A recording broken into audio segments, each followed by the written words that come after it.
pessoal, estamos de volta para o nosso segundo bloco dos estudos sobre a teoria geral dos bens. No bloco anterior, nós falamos sobre o que são os bens dentro da relação jurídica, identificamos já algumas classificações e agora seguimos nas classificações dos bens de acordo com o Código Civil. Nossa quinta classificação é quanto à singularidade. E aqui temos duas espécies também, bens singulares e bens coletivos. O que significa cada um desses? Os bens singulares são aqueles considerados na sua individualidade. E, portanto, objeto de relações jurídicas, de relações contratuais, obrigacionais, de forma individual. Acontece, portanto, como quando eu vendo o meu carro. Eu vendo um livro, compro um computador, ou seja, eu estou comprando, estou vendendo, estou aqui fazendo objeto de relações jurídicas, bens considerados na individualidade. Já os bens coletivos são aqueles não considerados na individualidade, mas sim como parte de uma universalidade. Professor, melhora um pouquinho. Nós vimos lá no inicinho do outro bloco que a herança é um bem, inclusive declarado por lei como um bem imóvel. Mas você consegue perceber que a herança é uma universalidade. Ela compreende vários bens, móveis, imóveis, semoventes, a depender daquilo que o de cujos deixou ou não, para os seus sucessores. Um indivíduo muito rico morreu, tinha aplicações bancárias, tinha milhões no banco, tinha vários bens móveis, vários bens imóveis. E assim que ele morreu, tudo isso se transformou em uma só coisa, chamada herança. Um bem coletivo, portanto. Porque considerado como uma universalidade de outros. Quando me refiro, por exemplo, a uma biblioteca, vou comprar, uma biblioteca de direito espetacular, vários livros famosos, etc. Mas eu não estou preocupado com aquele livro, com aquele outro livro, com um ali. Estou pensando na biblioteca como um bem que compreende muitos outros, uma universalidade de outros. Estou adquirindo, como grande fazendeiro que sou, um rebanho bem coletivo, que compreende uma universalidade de outros. Por isso, assim, nós dispomos aqui no slide. Bens singulares são aqueles considerados na individualidade, mesmo que reunidos, são considerados de per si. O livro, o carro, o cavalo. Já os bens coletivos são aqueles constituídos por uma universalidade de fato. Uma pluralidade de bens singulares que, reunidos, são considerados como um só, como um único. Eu tenho ali vários bois, mas reunidos são considerados como um rebanho que está sendo alienado. Tem ali vários carros que, reunidos, são considerados como uma frota. E é o que se está adquirindo. Tenho, igualmente, vários livros, mas que reunidos são considerados uma biblioteca. E eu não estou comprando pelos livros, por aquele outro, por aquele. Eu estou comprando a totalidade, a coletividade. Ok?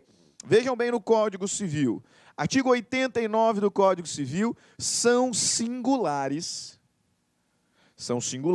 os bens que, embora reunidos, mesmo que reunidos, se consideram de per si. independentemente dos demais. Ainda que reunidos, nós consideramos na individualidade. Já com relação aos bens coletivos, artigo 90, constitui universalidade de fato a pluralidade de bens singulares, que pertinentes a uma mesma pessoa tenham destinação unitária. Aqui eu tenho vários bens, mas que são considerados como um só, como uma universalidade. Já nos bens singulares, ainda que reunidos, eu considero individualmente. Ok? Artigo 90, parágrafo único. Os bens que formam essa universalidade podem ser objeto de relações jurídicas próprias. Nada obsta destacar ali um livro e singularmente aliená-lo. E artigo 91, constitui universalidade de direito o complexo de relações jurídicas de uma pessoa dotada de valor econômico. Por exemplo, o indivíduo que morre não deixou nenhum bem corpóreo, móvel ou imóvel. Ele deixou foi muitos créditos. E essas relações jurídicas patrimoniais reunidas com valor econômico são considerados na universalidade. Ok? Próxima classificação, bens reciprocamente considerados. Observem o seguinte: existem bens que se bastam. Existem bens que isoladamente cumprem com a sua finalidade. Não dependem de nenhum outro. Contrário senso, existem alguns outros bens que servem para complementar um principal. Bens que não têm uma finalidade própria, específica. Não. Eles servem a outro. Nesse contexto, quanto à reciprocidade, duas espécies nós identificamos: os bens principais e os bens acessórios. Sendo aqui considerados como bens principais aqueles que existem por si só, abstrata ou concretamente, não dependem de nenhum outro. Não dependem da existência de nenhum outro bem. São considerados por si só e cumprem a sua finalidade isoladamente. É o carro, é a casa, é a cadeira, é a câmera, a televisão. Existem outros bens, chamados acessórios, que dependem da existência de um principal para cumprir sua finalidade. Aqueles que a existência supõem a de um principal. É o caso dos frutos, produtos e benfeitorias. Pensa aqui comigo. É possível existir um carro sem som, né? Agora, o som automotivo, ainda que tenha como ser ligado fora, até o nome nos diz, automotivo, existe para ser colocado no automóvel. O cabo da televisão é o cabo da televisão, pressupõe a existência de alguma TV onde que ela... Observem, bens acessórios sozinhos não cumprem a sua finalidade. A existência pressupõe a de um outro que é principal. Bens principais, bens acessórios. Artigo 92 do Código Civil nos diz o seguinte: principal é o bem que existe sobre si, abstrata ou concretamente. Acessório é aquele cuja existência supõe a do principal. Texto de lei. Principal é o bem que existe sobre si, abstrata ou concretamente. Acessório é aquele cuja existência supõe a do principal. existem algumas espécies de acessórios. Os acessórios podem ser identificados aqui como partes integrantes. Partes integrantes.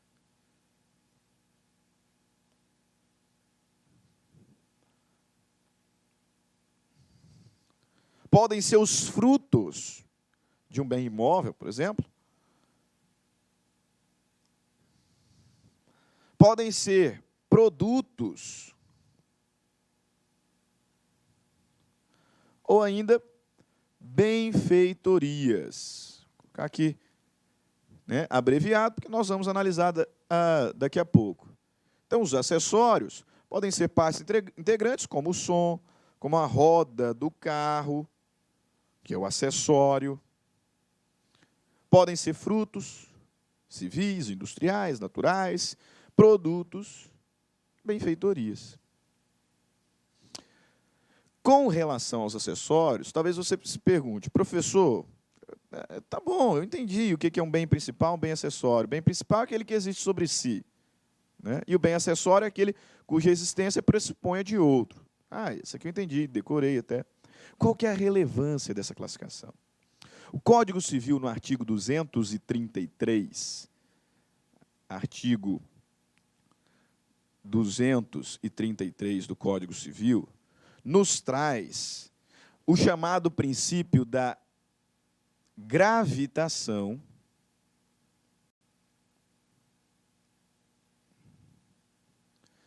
jurídica.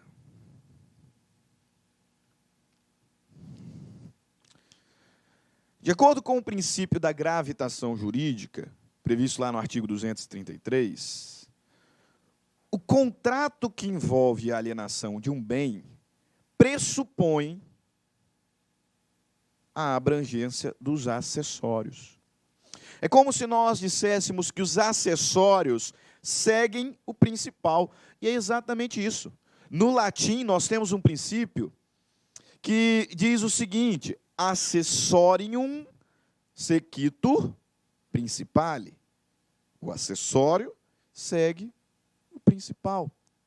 Então, se você está me vendendo determinado carro, e aí eu fui lá olhar o carro, lindo. Diga-se de passagem, tem um som muito bonito. Uma rodona, poxa, cromada, espetacular. Eu não sei nem se isso ainda é chique, né? Às vezes me parece que é mais brega, do que propriamente né? Mas, enfim, tem lá um sonzão, uma rodona de liga leve que chamou muito a minha atenção também. E aí, considerando esse bem, então eu comprei de você. Assinamos um contrato, te paguei, na lata, à vista.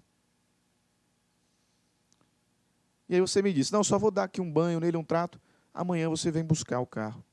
E aí, quando vou buscar o carro, para a minha surpresa, onde que está o som? E a roda? Opa, essa roda foi mudada.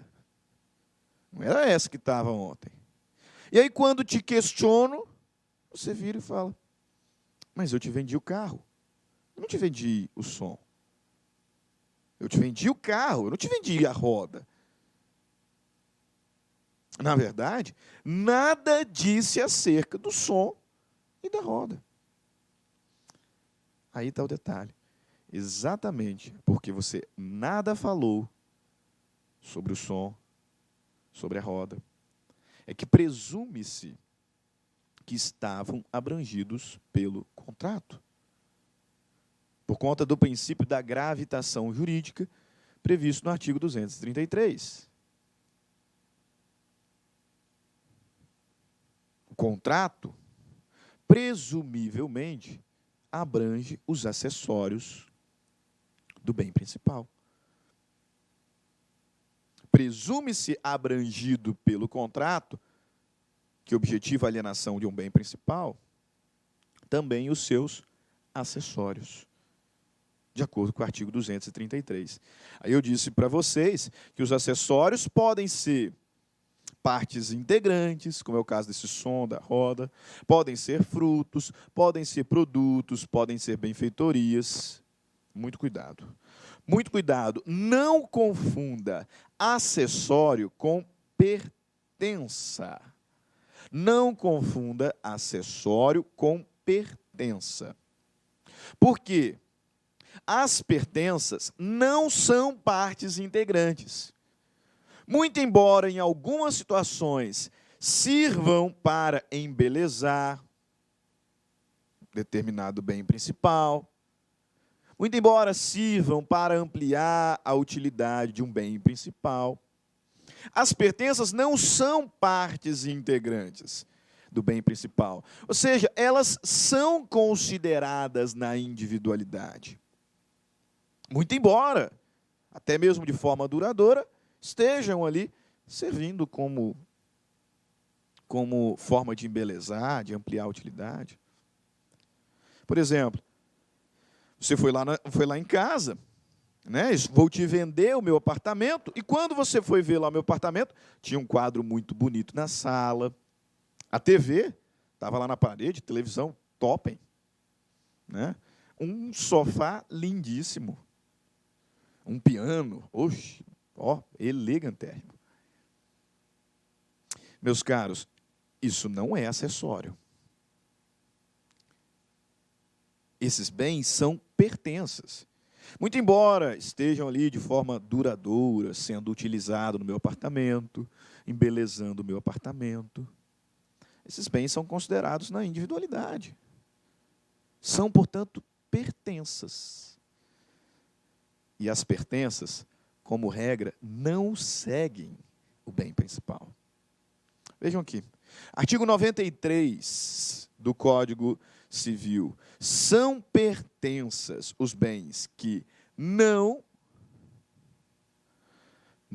constituindo partes integrantes, se destinam de modo duradouro ao uso, ao serviço ou ao aformoseamento de outro, não sendo partes integrantes, se destinam ao uso, serviço, ao aformoseamento de outro. Qual que é a relevância de identificar se um bem é acessório ou se é pertença? Agora, artigo 94, olha aqui, ó, a relevância. Os negócios jurídicos que dizem respeito ao bem principal não abrangem as pertenças, salvo se o contrário resultar da lei, da manifestação de vontade ou das circunstâncias do caso. Olha só. Enquanto os negócios jurídicos que dizem respeito ao bem principal abrangem os seus acessórios, salvo se expressamente forem excluídos, já os contratos que dizem respeito ao bem principal não abrangem as pertenças. Muito cuidado com relação a esse detalhe. Artigo 95, também texto da lei, vez em quando cobrado. Apesar de ainda não separado do bem principal, os frutos e produtos podem ser objeto de negócio jurídico. Aqui, ó, muito claro. Os frutos e os produtos são bens acessórios. Então, eu tenho lá uma fazenda linda, né, e minha plantação de café. Esses frutos são acessórios do meu bem principal, que é a fazenda. Mas eu posso alienar os frutos isoladamente, não tem problema. Posso. Grande questão é, os frutos podem ser alienados antes mesmo de destacados do bem principal? É certo que sim, pessoal. Esse artigo é de uma obviedade prática enorme. Vai dizer que eu não posso vender o meu café antes de colher? Lógico que eu posso. Isso é uma prática, inclusive, bastante comum. E é exatamente o que o legislador está me dizendo aqui no artigo 95. Apesar de ainda não separados do bem, os frutos e produtos podem ser objeto do negócio jurídico, né? Podem ser objeto de negócio jurídico individualmente, mesmo que ainda não destacados do bem principal. Mas vejam bem, falamos de partes integrantes, de frutos, produtos. Tem um quarto acessório aqui, que me referi. Qual? Benfeitoria. Você sabe o que é uma benfeitoria? Benfeitoria, meus caros, é uma edificação, é uma construção anexa ao bem principal. Aqui, sim, claramente uma parte integrante. Lá na minha casa, eu coloquei uma cerca elétrica. Lá no meu imóvel, que não tinha anteriormente, eu fiz uma piscina, construí uma churrasqueira. Tudo isso aqui é benfeitoria. Benfeitoria. Mudei toda a parte elétrica. Você percebe que está melhorando. São edificações, são modificações que eu faço num bem principal, que se tornam parte integrante dele. Mudei a parte elétrica, o forro não estava muito bonito, mudei o forro, telhado, cerca elétrica, coloquei por uma questão de segurança, fiz lá a piscina, fiz lá uma churrasqueira. São benfeitorias. As benfeitorias são acessórios.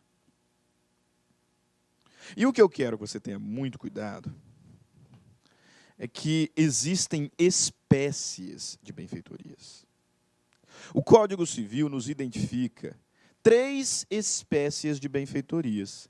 As chamadas benfeitorias voluptuárias, as benfeitorias úteis e as benfeitorias necessárias. 3 espécies de benfeitorias. Artigo 96. Voluptuárias, úteis e necessárias. Quer saber qual é a diferença entre elas? Que provavelmente isso aqui vai cair na sua prova. Benfeitoria é um bem acessório.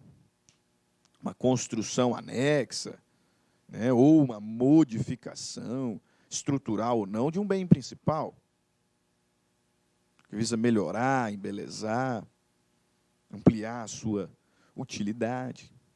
Acontece que existem 3 espécies de benfeitorias: necessárias, úteis e voluptuárias. Qual a diferença entre elas? O Código Civil me responde. Voluptuárias, que é o nomezinho mais feio, fica para nós, dá para ir um pouquinho pela lógica. O que é uma benfeitoria necessária? Professor, é aquela que é indispensável, necessária. Útil.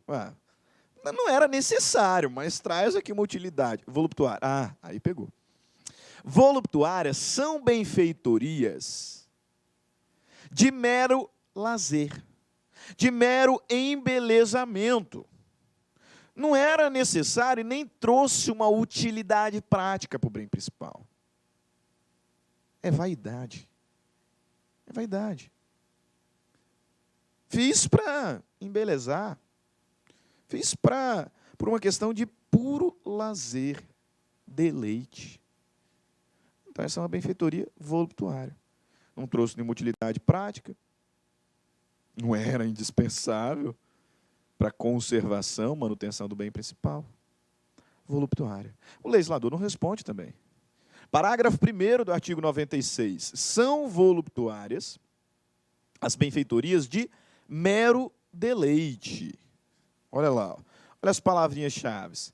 As benfeitorias de mero deleite ou recreio, que não aumentam o uso habitual do bem, ainda que tornem mais agradável, ou até mesmo que elevem o seu valor,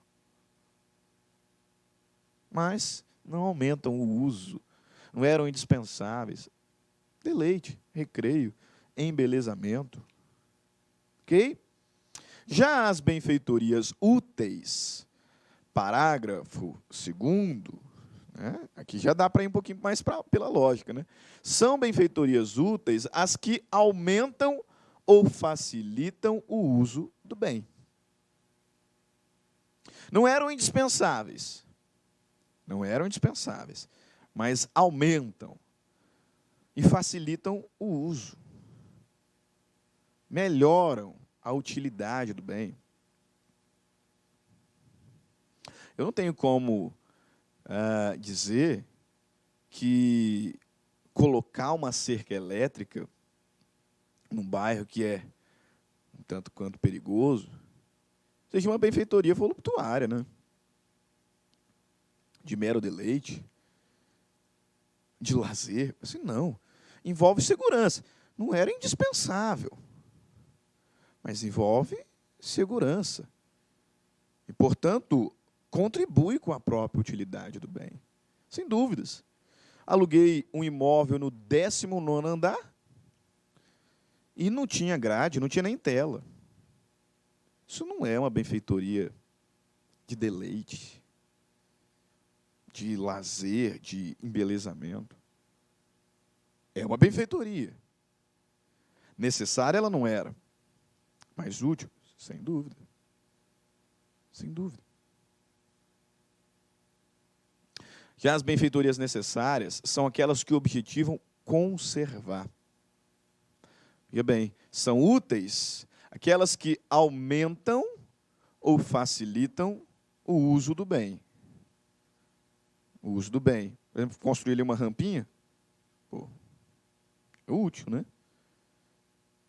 Já as necessárias são aquelas que têm por fim conservar o bem ou evitar que se deteriore. A parte elétrica da casa está dando curto, e aí eu vou lá e refaço a parte elétrica. Isso aqui foi uma benfeitoria necessária, porque contribuiu para a manutenção, a conservação do bem principal. A casa estava cheia de goteira, acabando com tudo que estava dentro, com o forro, etc. Eu fui lá e refiz o telhado. Isso era uma benfeitoria necessária. Ok, professor. Entendi o que é um bem principal, entendi, né, o que é um bem acessório, já peguei a diferença entre acessório e pertença, não vou errar, né? E dentro dos acessórios, captei a mensagem da parte integrante, dos frutos, produtos e até das benfeitorias. Agora, professor, que diferença faz dizer que aquela benfeitoria é necessária, útil ou voluptuária? É só para dar nome? É óbvio que não, né? É óbvio que não. Se eu, proprietário, fiz benfeitorias no meu bem, isso aqui não vai mudar muita coisa. Se era necessária, voluptuária, útil, não vai mudar. Agora, se uma outra pessoa edifica benfeitorias no meu bem, essa classificação é imprescindível para mim. É imprescindível para mim. Imagina alguém que eu emprestei a minha casa, né? Minha irmã estava lá meio ruim das pernas, etc. E eu tinha um imóvel em São Paulo.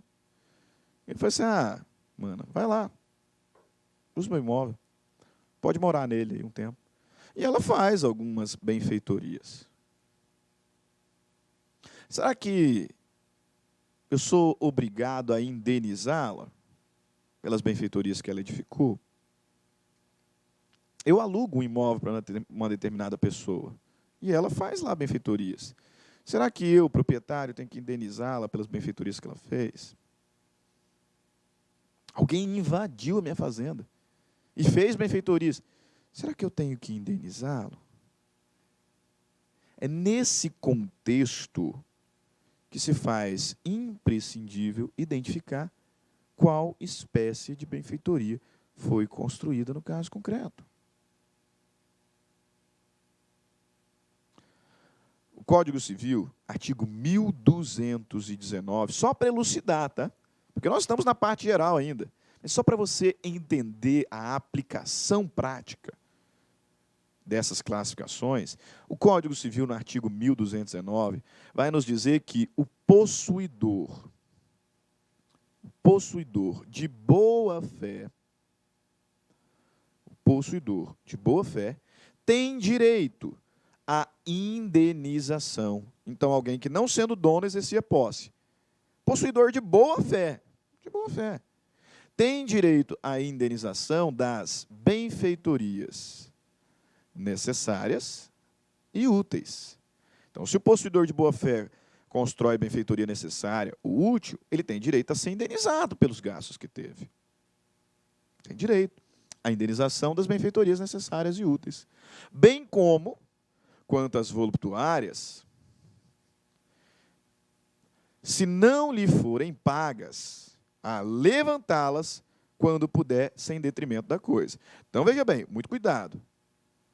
O possuidor de boa-fé tem direito à indenização das necessárias e úteis. Né? Vou puxar mais um pouquinho aqui. Ó. Das necessárias e úteis. Quanto às voluptuárias, ele não tem direito a ser indenizado. Se o proprietário quiser, paga. Se não quiser, não paga. E aí, veja, se não for indenizado pelas voluptuárias, eu não tenho direito, eu não posso cobrar. Já nas necessárias e úteis, se não for pago, eu posso cobrar. As voluptuárias, se não forem voluntariamente pagos, o direito que o possuidor tem é de levantá-las. Então, de retirar e levar consigo, quando for possível, sem detrimento do bem principal. O indivíduo construiu uma piscina lá em casa. E agora eu estou mandando ele embora. O contrato acabou.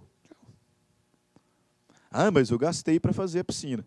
Se você quer uma benfeitoria voluptuária, eu não vou te pagar. Se você quiser, você levanta e leva embora, sem detrimento do bem principal. Não vai ter como, então vai ficar para trás e eu não vou te pagar um centavo. Mesmo sendo possuidor de boa-fé. Cuidado, nem todas as benfeitorias são indenizadas ao possuidor de boa-fé. Muito embora o indivíduo seja um possuidor de boa-fé, ele não tem direito a todas as benfeitorias. Ele tem direito à indenização das necessárias e úteis. As voluptuárias, se não for pagas, o possuidor terá direito a levantar e levar embora, se for possível. Se for possível. E aí, pela indenização das necessárias e úteis, o legislador ainda vai me dizer que o possuidor terá direito à retenção. O que é isso? Eu não devolvo o bem enquanto não for indenizado. Enfim, grave aí na sua memória. O possuidor de boa-fé tem direito à indenização das necessárias e úteis. E pela indenização das necessárias e úteis, ele tem direito a reter o bem, até que sejam pagas. Com relação a voluptuárias, o possuidor de boa-fé não tem direito à indenização. Se não forem pagas, o que ele tem direito é de levantar e levar embora, se for possível, sem detrimento do bem principal. Já o possuidor de má-fé, também muito cuidado. Ah, professor, ele é possuidor de má-fé, então ele não tem direito a nada. Cuidado, não vai com muita sede ao pote. Não vá com muita sede ao pote. Tem gente que acha, se o indivíduo é possuidor de boa-fé, ele tem direito a tudo. Se ele é possuidor de má-fé, ele não tem direito a nada. Nem o possuidor de boa-fé tem direito a tudo, e nem o possuidor de má-fé tem direito a nada. Nenhum nem outro. O possuidor de boa-fé tem direito à indenização das necessárias e úteis, e direito de retenção por elas, mas não tem direito à indenização das voluptuárias, pode levantar e levar consigo. Já o possuidor de má-fé grave tem direito à indenização das benfeitorias necessárias. Por quê? Porque o legislador entendeu, entre aspas, que ele fez um favor para o proprietário. As benfeitorias necessárias são aquelas indispensáveis à conservação do bem. São aquelas que servem para evitar a deterioração ou até mesmo o perecimento. São benfeitorias urgenciais. Às vezes, emergenciais até. Por isso, o legislador nos diz no artigo 1220 do Código Civil que ao possuidor de má-fé serão ressarcidas somente as benfeitorias necessárias. É o único direito que ele tem. E não lhe assiste direito de retenção pela importância delas. Nem o de levantar as voluptuárias. O possuidor de má-fé não tem direito de levantar as voluptuárias. Não tem indenização das úteis. Ele tem direito à indenização das necessárias, mas sem direito de retenção. Ok? Beleza? Perfeito. Caminhando para o final. O Código Civil nos traz uma última classificação de bens quanto ao domínio. E os divide em dois grupos. Bens particulares, aqueles cujo direito real de propriedade é titularizado por uma pessoa natural ou por uma pessoa jurídica de direito privado. Ok? Bens cujo direito real de propriedade é titularizado por uma pessoa natural, uma pessoa jurídica de direito, né, ficou faltando aqui, de direito privado, ou um ente despersonalizado. E já os bens públicos são aqueles cuja propriedade é titularizada por pessoas jurídicas de direito público. Não tem erro. Se o bem pertence a um particular, ele é um bem particular.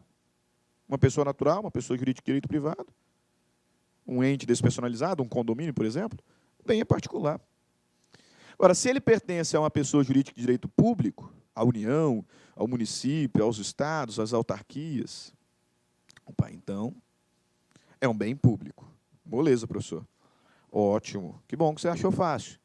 O que eu preciso alertá-los é que existem 3 espécies de bens públicos. Os bens públicos podem ser de uso comum, de uso especial ou ainda dominicais. Bens públicos de uso comum são aqueles, como o nome sugere, que podem ser utilizados por todos da sociedade. É a rua. A rua não tem dono? O dono da rua é o município aqui, né? Da rodovia, rodovia federal, rodovia estadual. Ou seja, é um bem público. Só que é um bem público de uso comum. Pior, qualquer pessoa pode utilizar. É a pracinha, né? A rodovia, um determinado rio, né? Aí tem que tomar um certo cuidado, que tem regras específicas, mas o mar, né? A praia lá, tem algumas exceções. Mas, regra geral, bens de uso comum. Já os bens de uso especial são aqueles que têm destinação específica. São bens públicos, mas que não podem ser utilizados por qualquer pessoa. Tem uma destinação específica. Ah, o fórum é bem público.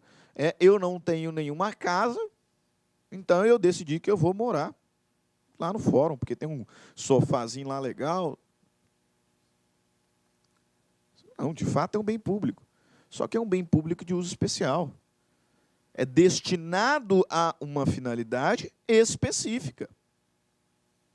Por fim, os bens dominicais são aqueles que não têm uma destinação específica e nem são de uso comum. Não podem ser utilizados por todos, por qualquer pessoa,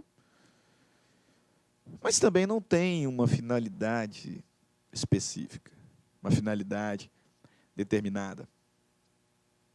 Por exemplo, as terras devolutas, os bens que constituem patrimônio das pessoas jurídicas de direito público, né, o computador, né, as cadeiras, os bens, né, o carro, etc., que pertencem a uma pessoa jurídica de direito público.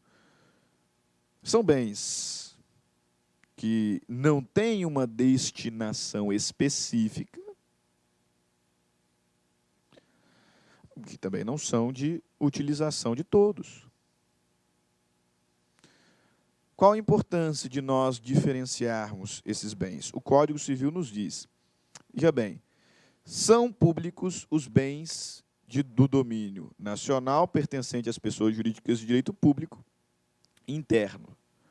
Todos os outros são particulares, seja qual for a pessoa a que pertencem. Artigo 99, são bens públicos os de uso comum do povo, tais como rio, mares, estradas, ruas, praças. Os de uso especial, tais como edifícios ou terrenos destinados a serviço ou estabelecimento da administração federal, estadual, territorial ou municipal, inclusive suas autarquias. E os dominicais, que constituem o patrimônio das pessoas jurídicas de direito público. como objeto de direito pessoal ou real de cada uma das entidades. O legislador nos traz o conceito de cada espécie. E aí ele começa a nos dar a razão dessa classificação. Veja o parágrafo único. Não dispondo a lei em contrário, consideram-se dominicais os bens pertencentes às pessoas jurídicas de direito público a que se tenha dado estrutura de direito privado. Beleza. Vejam, os bens públicos de uso comum do povo e os de uso especiais são inalienáveis. São inalienáveis. Enquanto conservarem a sua qualificação na forma que a lei determinar. Então, veja, bens públicos de uso comum, bens públicos de uso especial são inalienáveis. Significa que eles são afetados. É o nome jurídico que daremos. Afetados. Eles são inalienáveis, eles são impenhoráveis, imprescritíveis. Ok? Artigo 101. Os bens públicos dominicais. Os bens públicos dominicais podem ser alienados, observadas as exigências da lei. Os bens públicos dominicais, portanto, eles não são afetados. Não são afetados. Aí está a diferença e a consequência desta classificação. O legislador fecha o estudo sobre os bens, e nós também concluiremos para resolver algumas questões, com dois artigos muito importantes. Né? Ou melhor, um deles é muito importante, o outro também tem uma função aqui com certa relevância, provável de cair na sua prova. Artigo 102 é o que eu quero mais cuidado. O legislador nos diz: os bens públicos não estão sujeitos a uso capião. Os bens públicos não estão sujeitos a uso capião. Ok? E, para fechar, artigo 103, o uso comum dos bens públicos pode ser gratuito ou retribuído, conforme for estabelecido legalmente pela entidade a cuja administração pertencerem. Aqui em Cuiabá, né, mais precisamente ali em Chapada dos Guimarães, tem vários parques que são bens públicos de uso comum, inclusive. Alguns a gente pode entrar gratuitamente, outros a gente tem que pagar ali uma taxinha. É exatamente o que o legislador está nos dizendo aqui no artigo 103. Ok? Vamos resolver algumas questões e encerrar o assunto das teorias dos bens, né, da teoria dos bens, para seguirmos ao estudo dos fatos jurídicos. Veja lá, questão da CESP. Para serem objeto de negócio jurídico, os frutos devem estar separados do bem principal. Está dizendo aqui que eu só posso alienar os frutos depois de destacá-los dos bens principais. Certo ou errado? Errado. Próxima questão. A energia elétrica é bem de uso comum do povo, divisível e imóvel, conforme determinação legal. A energia elétrica é bem imóvel? É bem móvel, né? Móvel. As pertenças, em regra, não seguem o bem principal, posto que não constituem em partes integrantes. Corretíssimo. E mais uma questãozinha, também da CESP. Considerando que Francisco, José e Luiz tenham se reunido em janeiro de 2014 para criar a Associação X. Lembra de aulas passadas? A associação é uma pessoa jurídica de direito privado, com finalidade de auxiliar pessoas carentes em projetos para aquisição de moradia, além de ajudar a executar projetos de construção e cadastramento dos demais associados, no âmbito de planos governamentais e assistenciais, julgue os itens subsequentes. Trouxe aqui um deles, que é o que nos interessava para a matéria de bens. Em regra, Os bens vinculados à Associação X, adquiridos por Francisco, José e Luiz, não serão considerados bens públicos, ainda que a entidade venha a desenvolver atividade de cunho social. Certo ou errado? Certo. Por quê? Porque a associação é uma pessoa jurídica de direito privado. Então, os bens são particulares, ainda que a associação seja voltada para um trabalho de cunho social. Ok? Beleza. Encerramos aqui os nossos estudos sobre os bens, à luz da parte geral do Código Civil. Seguiremos na próxima aula falando sobre atos e fatos jurídicos. Grande abraço a todos, fiquem com Deus e até as próximas aulas. Tchau, tchau. Clique lá